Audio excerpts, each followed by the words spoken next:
Hello मेरे प्यारे भाइयों और बहनों, मैं विकास आप सभी का स्वागत करता हूं केएस एजुकेशन पॉइंट के ऑनलाइन प्लेटफॉर्म पे। जैसा कि हमने आपको कहा था कि क्लास 10th और 9th को मैं फ्री में पढ़ाऊंगा और वो जो क्लास है 9 जून से शुरू होगी। आज है 9 जून, तो आज मैं आप सबके बीच हाजिर हूँ क्लास 10 कक्षा कक्षा यहाँ पे देखिए कक्षा 10 की गणित को लेके। और प्रश्नावली कौन सी है? 1.1 की है। तो एक तरफ से हम पढ़ाएंगे। तो आज क्लास किसकी है? कक्षा 10 वालों की। क्यों? क्योंकि हमने आपको बताया था कि जो हमारी 10 की क्लास है वो सोमवार को, बुधवार को और शुक्रवार को और रविवार को, ये 4 दिन क्लासेस चलेंगी हफ्ते में कक्षा 10 की। और कक्षा 9 की क्लासेस चलेंगी मंगलवार को और आपका गुरुवार को और आपका शुक्रवार को। ये 3 दिन क्लासेस कक्षा 9 की चलेंगी। तो आज है हमारा सोमवार और 9 जून है। आज से हम क्या करते हैं? श्री गणेश करते हैं, जो हमारी फ्री क्लासेस है। तो आज हम कक्षा 10 के प्रश्नावली 1.1 के पहले सवाल के लिए हैं। देखिए यहाँ पे पहला सवाल क्या कहता है। तो सभी भाई बहन, मैं रिक्वेस्ट करता हूँ कि ये कक्षा 10 के सभी विद्यार्थियों के पास शेयर कर दीजिए, क्योंकि यहाँ पे मैं आपको फ्री में पूरा पढ़ाऊंगा। क्वेश्चन 1 से लेके क्वेश्चन लास्ट तक और चैप्टर 1 से लेके चैप्टर लास्ट तक पूरी गणित यहाँ पे पढ़ाई जाएगी क्लास 9 और 10 के लिए। और जो टाइमिंग होने वाला है, जो मैंने आपको बोला ना टाइमिंग क्या है, तो जो क्लास 10 के लिए है, क्लास 10 के लिए है, जो क्लास 10 के लिए है वो क्या है? मंडे को है, मंडे। और मंडे के बाद आपका वेडनेसडे। और आपका इसके बाद अगला कौन सा क्लास होगा? फ्राइडे को। इसके बाद लास्ट क्लास होगा हफ्ते का आपका संडे को, संडे को। तो इसका मतलब 4 दिन आपकी क्लास चलने वाली क्लास 10 की। तो आज है हमारा मंडे, इसलिए आज हमारा जो क्लास होगा वो कौन सी क्लास का होगा? क्लास 10वीं का होगा। तो चलिए आज के इस हम वीडियो को शुरू करते हैं। चलिए आज के इस हम वीडियो को शुरू करते हैं। एक मिनट में थोड़ा सा इसको इरेज कर लेता हूँ। तो अब ये देखिए, जो हमारा पहला सवाल है प्रश्नावली 1.1, आप अगर किताब लेके पढ़ेंगे, किताब लेके बैठेंगे तो चीज़ें आपको और बेहतर समझ में आएंगी कि सारी चीज़ें आपकी एनसीईआरटी किताब से कराई जा रही है। तो चलिए देखिए, अब यहाँ पे कह रहा है कि निम्नलिखित, क्या कह रहा है? निम्नलिखित, निम्नलिखित के अभाज्य गुणनखंडों को गुणनफल के रूप में लिखिए। निम्नलिखित के अभाज्य गुणनखंडों को, निम्नलिखित के अभाज्य गुणनखंडों को गुणनफल के रूप में आपको लिखना है। इसमें कुल मिलाकर कितने हैं? 5 सवाल हैं। कितने हैं? 5 सवाल हैं यहाँ पे हमारे दिए गए हैं। तो सबसे पहले यहाँ पे एक टर्म आया है, कौन सा? अभाज्य गुणनखंड। क्या आया है? अभाज्य गुणनखंड। तो इसको हमें बताना है कि इसमें अभाज्य गुणनखंड में हमको इसको बताना है। तो सबसे पहले हमें पता होना चाहिए कि हमारा अभाज्य गुणनखंड किस तरीके से होता है। अभाज्य गुणनखंड है क्या? सबसे पहले तो ये पता होना चाहिए कि अभाज्य गुणनखंड है क्या। तो चलिए हम यहाँ आपको बताते हैं कि अभाज्य गुणनखंड क्या होता है। अभाज्य गुणनखंड, ये जो अभाज्य गुणनखंड है वो क्या होता है? देखिए, ऐसा गुणनखंड, ऐसा गुणनखंड जिसमें जिसमें आने वाली, आने वाली सभी, आने वाली सभी संख्याएं, संख्याएं अभाज्य हो, अभाज्य, अभाज्य हो, उसे अभाज्य गुणन गुणनखंड कहते कहते हैं। तो हमने यहाँ पे क्या बताया कि ऐसा गुणनखंड जिसमें आने वाली सभी संख्याएं क्या हो? अभाज्य हो। तो अब यहाँ पे देखिए ध्यान से, तो यहाँ पे एक शब्द आया क्या? अभाज्य। क्या आया? एक शब्द आया क्या? अभाज्य। तो अभाज्य संख्या हो, क्या हो? अभाज्य संख्या हो, जिसमें सभी संख्याएं क्या हो? अभाज्य हो। तो अब यहाँ से निकल के आता है कि ये अभाज्य संख्या क्या होती है। तो चलिए हम उसको भी आपको बताने की कोशिश करते हैं, फिर हम आपको क्लियर करेंगे कि ये अभाज्य संख्या क्या है। क्योंकि दोनों को मिला के, क्योंकि जब तक आपको शब्दों के मतलब नहीं पता होंगे तब तक आपको चीजें उतनी बेहतर नहीं समझ में आएंगी। क्योंकि जब तक आप शब्दों को समझ जाएंगे तो आपको चीजें बेहतर हो जाएंगी और समझने में बिल्कुल आसान हो जाएगा। तो हमने आपको अभाज्य गुणनखंड पढ़ रहे हैं, तो अभाज्य संख्या और गुणनखंड क्या होता है दोनों जानना बहुत जरूरी है। तो हमने आपको बताया कि गुणनखंड ऐसा होता है जिसमें सभी संख्याएं क्या हो अभाज्य। तो अब बात आती है कि ये अभाज्य संख्या क्या है। तो चलिए हम उसको बताते हैं कि ये अभाज्य संख्या क्या होती है। अभाज्य अभाज्य संख्या, अभाज्य संख्या। ये देखिए अभाज्य संख्या क्या होती है। ऐसी संख्या ऐसी संख्या ऐसी संख्या जो ऐसी संख्या जो केवल केवल एक और स्वयं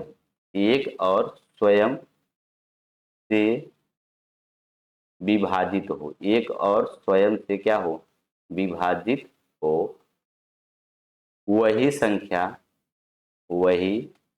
संख्या अभाज्य संख्या कहलाती है। संख्या अभाज्य संख्या कहलाती है। तो अभाज्य संख्या क्या होती है। ऐसी कोई संख्या जो केवल एक और स्वयं से विभाजित होने का मतलब पूरी की पूरी क्या हो, कट जाए। जैसे हम देखते हैं, जैसे 7, 13, 19 और यहाँ पे 7, 13, 19, 3, 5, 2, 11, ये सभी क्या है, हमारी क्या है, अभाज्य संख्या। देखो कैसे, जैसे 7 को विभाजित करेंगे तो 7 सिर्फ 1 से कटता है और अपने आप 7 से कटता है।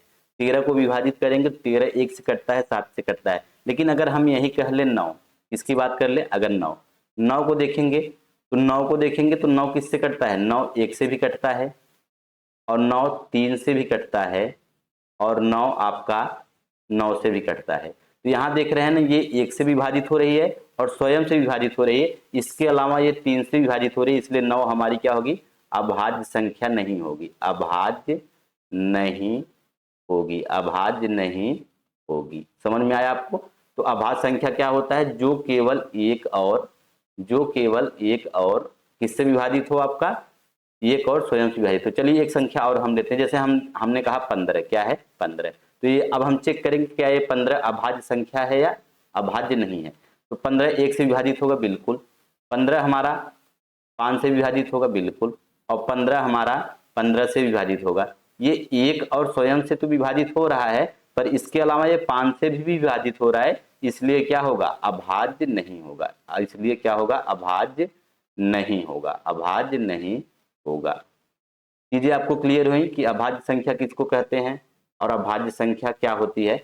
ऐसी कोई संख्या जिसमें केवल एक और किससे, स्वयं से क्या हो, विभाजित हो। तो एक और स्वयं से विभाजित होने वाली संख्याओं क्या कहते हैं, अभाज्य संख्या कहते हैं। तो चलिए अब बताते हैं आपको अभाज्य गुणनखंड क्या है। देखिए हमने अभी आपको बताया कि अभाज्य गुणनखंड ऐसा गुणनखंड जिसमें आने वाली सभी संख्याएं क्या हो, अभाज्य हो।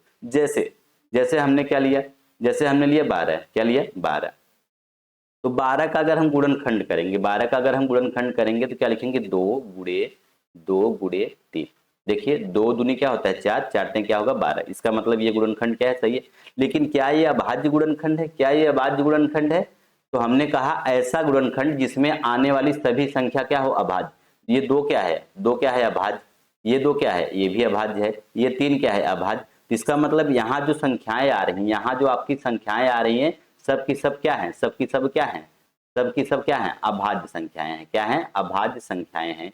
तो इसलिए ये जो हमारा गुणनखंड होगा, वो भी क्या होगा, अभाज्य गुणनखंड। चलिए देखिए अब यहाँ पे हम लिखते हैं 12। अगर 12 को कोई लड़का इस तरीके से तोड़ना चाहे कि 2 गुणे 6। अब ध्यान से देखिए यहाँ पे 2 क्या है, अभाज्य। 2 क्या है, अभाज्य। 1 मिनट, 2 क्या है, अभाज्य। ये 2 हमारा क्या है, अभाज्य। लेकिन 6 हमारा क्या है, 6 हमारा अभाज्य नहीं है। ये क्या है, भाज्य है। ये क्या है, भाज्य।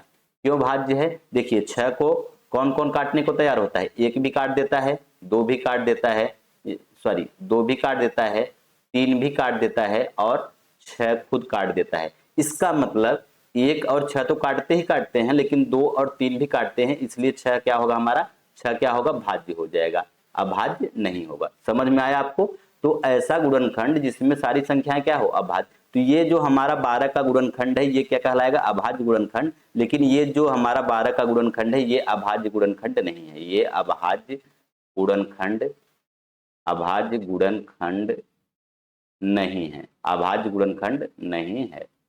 चीजें आपको समझ में आई अभाज्य गुणनखंड? अब चलिए हम आपको सवाल करके दिखाते हैं। ये अभी तक तो मैंने यहाँ पे देखिए पिछली 2 स्लाइड में मैंने आपको सिर्फ क्या बताया, पहला हमने आपको ये बताया कि अभाज्य गुणनखंड क्या होता है, अभाज्य गुणनखंड क्या होता है। इसमें एक शब्द आया अभाज्य संख्या, क्या आई, अभाज्य संख्या आई।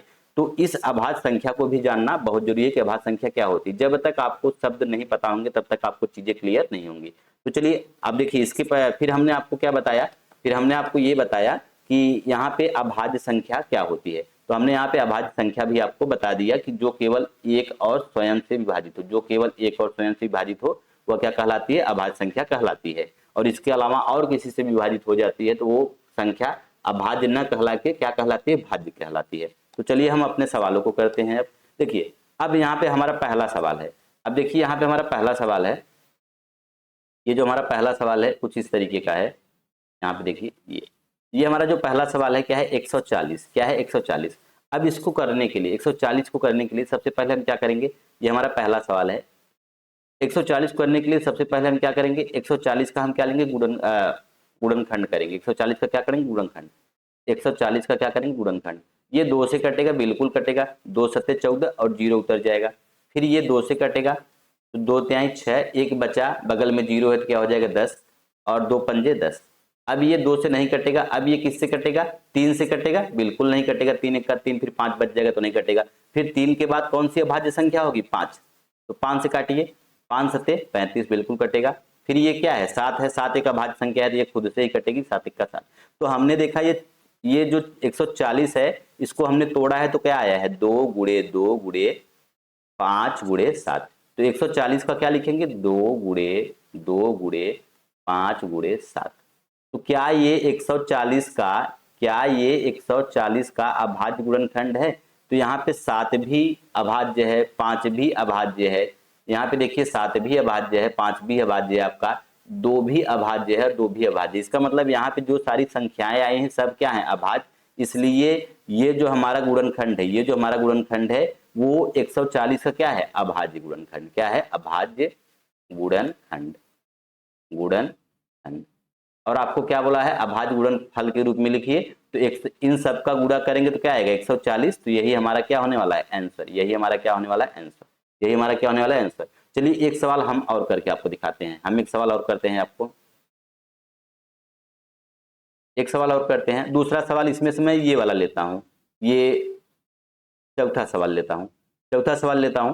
तो चौथा सवाल यहाँ पे क्या है, देखिए चौथा सवाल, चौथा सवाल क्या कह रहा है, 5005। इसका आपको क्या करना है, गुणनखंड करना है। तो सबसे पहले उसी तरीके से हम क्या कर लेंगे, चलिए तो क्या है 5005। अब इसको किससे काटना है, देखिए अब ये काटेंगे, ध्यान से देखेंगे तो ये अगर इसको काटेंगे ध्यान तो ये किससे कटेगा, लास्ट में 5 है तो इसका मतलब ये 5 से ही कटेगा। 5 एक का 5, 0 है तो 0 उतार लेंगे, 0 है तो 0 उतार लेंगे, फिर 5 एक का 5।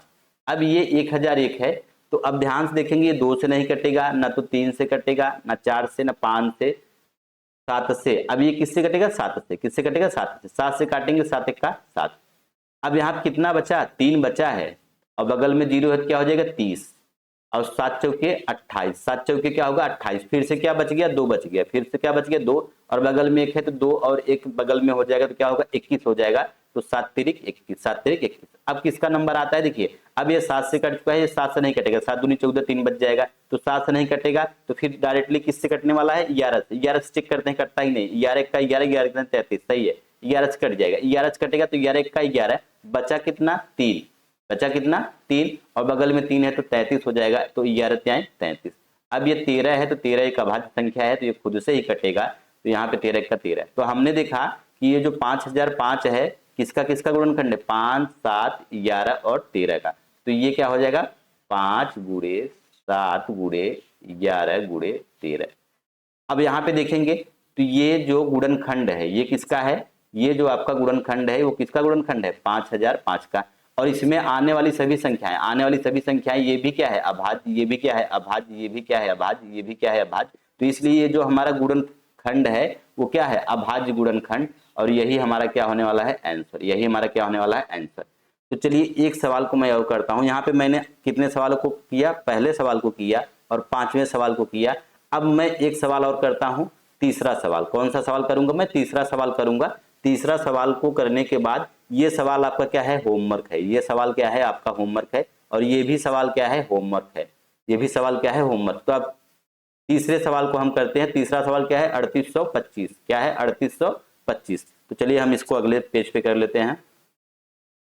तो ये रहा, देखिए अब हमारा तीसरा सवाल था, जो तीसरा हमारा सवाल था वो क्या था, तीसरा सवाल 3825, कितना था 3825। इसका हमें अभाज्य गुणनखंड बताना है, तो फिर से वही चीज करेंगे हम यहाँ पे। तो फिर से हम वही चीज करेंगे, तो क्या होगा 3825।